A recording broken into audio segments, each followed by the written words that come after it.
Assalamualaikum warahmatullahi wabarakatuh. Salam sejahtera bagi kita semua. Om Swastiastu, Namo Buddhaya, salam kebajikan, Rahayu. Selamat bertemu kembali pada video pembelajaran biologi bersama Bu Eni Lisbeth Saragi dari SMA Yadika 5 Joglo. Pada video pembelajaran saat ini, kita akan membahas tentang enzim dengan kompetensi dasar sebagai berikut. 3.2 Memahami peran enzim dalam proses metabolisme dan menyajikan data tentang proses metabolisme berdasarkan hasil investigasi dan studi literatur untuk memahami proses pembentukan energi pada makhluk hidup.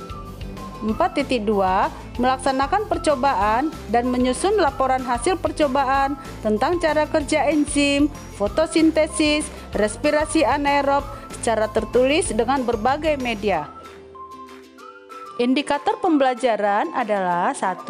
Menganalisis struktur enzim. Yang kedua, menganalisis cara kerja enzim.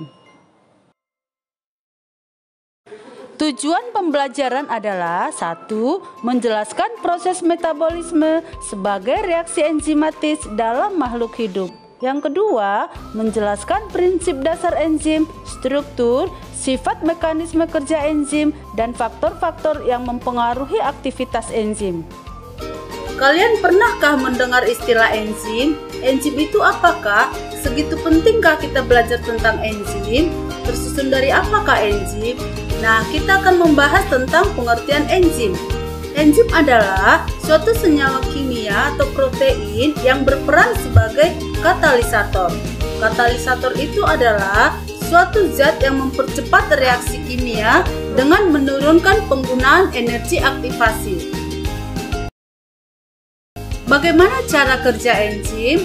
Cara kerja enzim ada dua teori. Yang pertama, teori lock and key. Teori yang kedua, induced fit. Baiklah, kita bahas satu persatu. Teori lock and key. Cara kerja enzim menurut teori ini harus ada kesesuaian antara bentuk enzim dan substrat.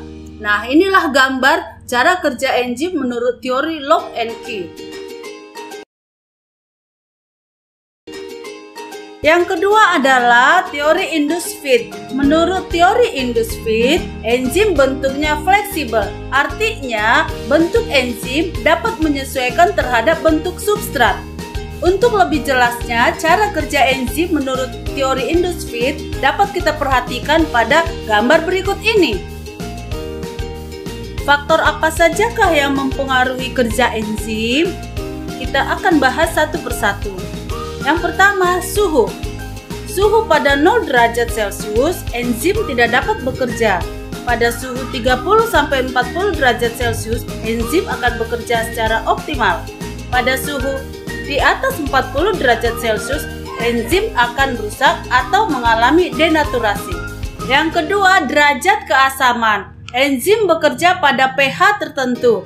Ada enzim yang bekerja pada pH asam, contohnya enzim yang terdapat di dalam lambung. Ada enzim yang bekerja pada pH basa, contohnya enzim yang terdapat di dalam usus halus. Dan ada juga enzim yang bekerja pada pH netral. Yang ketiga, konsentrasi enzim dan konsentrasi substrat. Konsentrasi enzim berbanding lurus dengan kecepatan reaksi yang dibantu oleh enzim. Konsentrasi substrat berbanding lurus dengan kecepatan reaksi yang dibantu oleh enzim. Dapat kita lihat pada grafik berikut ini. Untuk memahami tentang kerja enzim, yuk kita lakukan praktikum supaya kita punya pengalaman khusus tentang kerja enzim.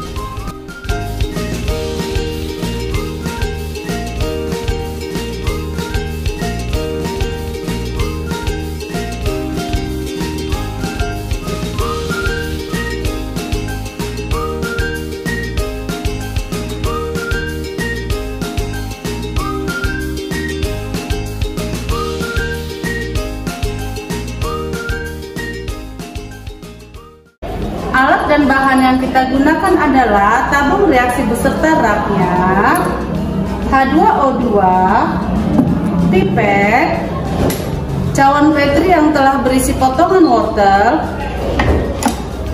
cawan petri yang berisi dengan potongan hati ayam dan cawan petri yang berisi potongan jantung ayam beserta spatula. Masing-masing bahan kita masukkan ke dalam tabung reaksi dengan jumlah atau volume yang sama. Setelah bahan kita masukkan ke dalam tabung reaksi kimia dengan volume yang sama, baru kita campur dengan H2O2 masing-masing 10 tetes. Dari percobaan praktikum yang telah kita lakukan, dapat kita melihat hasilnya, di mana potongan wortel mengandung oksigen hanya sedikit, pada potongan hati ayam mengandung banyak oksigen, dan pada potongan jantung ayam mengandung oksigen hanya sedikit. Dari sini dapat kita simpulkan bahwa enzim katalase banyak ditemukan pada hati ayam, di mana enzim katalase memecah H2O2 menjadi oksigen ditambah air. Sekian video pembelajaran kali ini. Semoga dengan menyaksikan video pembelajaran ini kalian dapat lebih memahami dan lebih tertarik mempelajari tentang enzim. Jangan lupa like, subscribe, komen, dan share sebanyak-banyaknya. Sampai ketemu pada video pembelajaran berikutnya. Bye-bye.